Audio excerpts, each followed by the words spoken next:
everybody, welcome to Caketastic Cakes. It's Jen and I'm going to show you how to make a Nintendo Switch cake with Fortnite. Alright, before we begin, I'm going to tell you, like always, if you see any tools or supplies that you need, check the description below. There are links that might be able to help you out.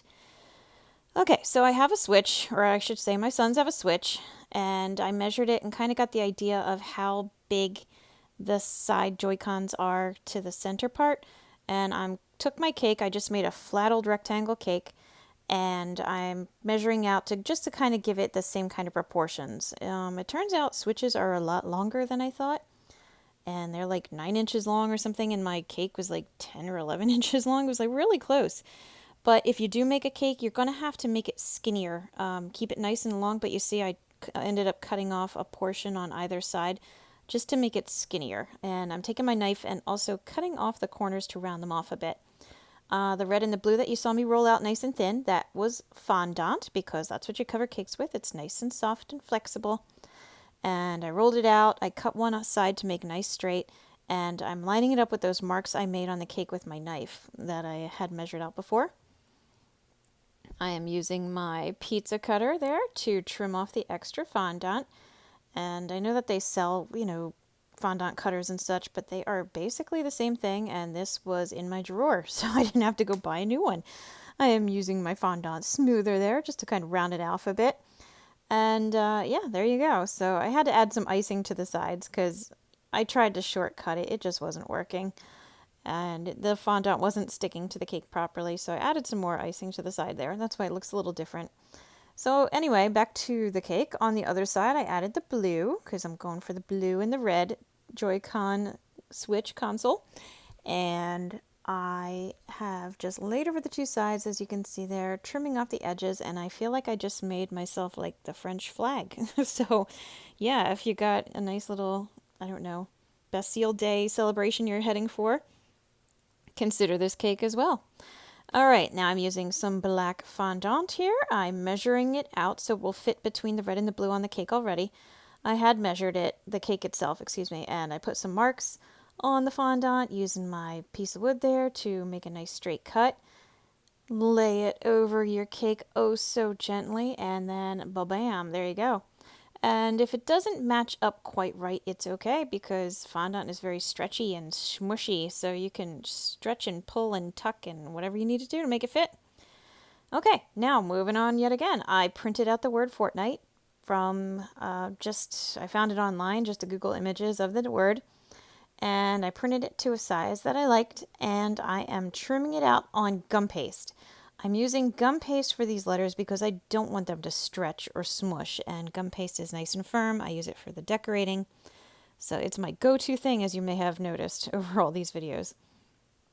I printed out the letters, trimmed them out in white gum paste, and that was a little bit of yellow gum paste you saw there too. Now I'm going to add my screen. I just found a piece of notebook paper, just a little scrap paper that I had, that I thought kind of fit the size well of what I want it to be. So I'm using it just to make my sharp corners in my guide. If you do follow this tutorial to make a Switch cake, please be aware that the top and the bottom of the black part of the Switch is thicker than on the sides. So that's why it's skinnier on the sides where it meets the console, but thicker above and below. This is more fondant. I'm back to the fondant again. And that black piece that I carefully cut out, I saved it to use as a template to trim out the blue that I need so I can fill it in, because yeah, my kids like playing Fortnite on their Switch, and the screen is blue when you first turn the game on, so that's what I was going for. That's why I use that color blue. Now I'm adding the Fortnite word itself, and I mentioned it in another video too. I'm going to say it again here though, but when I add words or names or whatever to my cake, I start with the center letter, or letters in this case, and then build outward. I put them in the middle because it's a lot easier to space it if you have what's going on in the center, and then you go to the sides rather than start at one side and hope it's centered by the time you're finished. So that's what I did there. And once you have it all placed, that's when you want to add a little water to seal it down. Alright, this is more fondant because I didn't feel like using gum paste. In this case, it doesn't really matter. I'm using the circles here. They're a little on the fatter side. And I'm using them to make the buttons for the Joy-Cons. So I did 8, 4 for each side, and I'm just pulling them out, kind of making sure they're nice and round and not lopsided, which can happen because fondant is soft and squishy. Might have mentioned that. All right, and once you get them all cut out nice and round, you're going to place them. On the blue side, you're going to have the top one centered, and on the right side, they're going to be more at the top of the Joy-Con, as you saw there. Now I'm going to use the two little directional controls. I don't know what you call them. So I have 2 big circles and 2 smaller circles. Again, kind of fat, you know, a little on the fatter side. I'm using the back side to make circle impressions into the larger circles because that's what the little directional switches look like.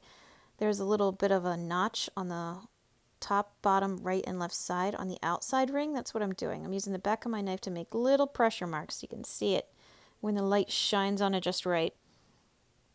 And when you're ready, stick them on. Stick the smaller one first and then the larger one on top. Press it down. Make sure your lines are going up, down, left, and right. And that'll make the little thumb switch, you know, parts stand out from the top of the cake and makes it look a little better. Now I'm just adding some more of the buttons. There's a square button on one side. I think it's on the blue. Yeah, it's on the blue. And it has a tiny little square on top of that. That's what I just cut out and placed. And now I'm going to make a little house symbol for the circle button. And to do that, I made an arrow. You can see it kind of cutting out the little triangle top right there. And then trim off the shaft part of the arrow nice and short till you make it into more of a house. You see, like a little tiny house. And I'm using gum paste for this one because, again, I need the fine details. I need it to hold its shape, so that's why I'm doing it. Place your square on the blue, your home button on the red, on those inside bottom corners. Last thing to add is going to be the plus and minus shape, again, on the inside top corners of the red and blue sides. I made those out of gum paste as well because I wanted them to hold their shape, just like I mentioned. And all right, we got our final little detail here, something I kind of overlooked before. I'm making 2 squares, cutting them in half diagonally, so I end up with 4 triangles. And I am going to place my little triangles on the circles over on the blue side because I forgot them before. So there you go, you've got your directional buttons. On the right side, on the red Joy-Con, I am using my knife blade there to make the X, the Y, the A, and the B. See that? I just made pressure marks. And I know that it's supposed to be white lettering, but I was not up for the challenge of trying to carve that out of gum paste. All right. Final touch here. I'm using my edible food coloring marker to write press to start on my piece of yellow gum paste there. I had to let it sit a little bit so it would get hard and it wouldn't just smoosh under the pressure. Put a little A in front of it in a circle, and there you go. You got your Fortnite Switch cake that's ready to go. It's a little more fun than your normal Switch cakes, having the game that's so popular right now on there. So I hope you found this video helpful. Please like and subscribe. Check out my many other videos, and as always, thank you for watching Caketastic Cakes.